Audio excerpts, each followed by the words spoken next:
Gipanghimakak ni kanhi Presidential Spokesperson Attorney Harry Roque ang mga hungihong nga nikatag nga gidakop matud pa siya sa Schiphol Airport sa Amsterdam, Netherlands.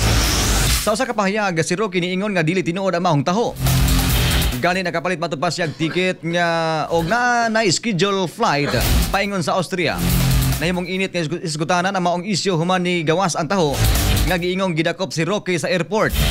Gumika ni ini mismo si Senator President Tito Soto ang nangayo og katinawan sa Department of Foreign Affairs labot sa maong balita. Matod pa sa DFA, wala sila nadawat nga konfirmasyon gikan sa ilang mga opisyal o ibahada sa Europe kalabot sa giingong pagdakop kang Roque. Bisan pa sa mga nikatag nga taho, giklaro ni Roque nga gawas nun siya o gawala siya mabalaka sa mga plano sa kagamhanan sa Pilipinas.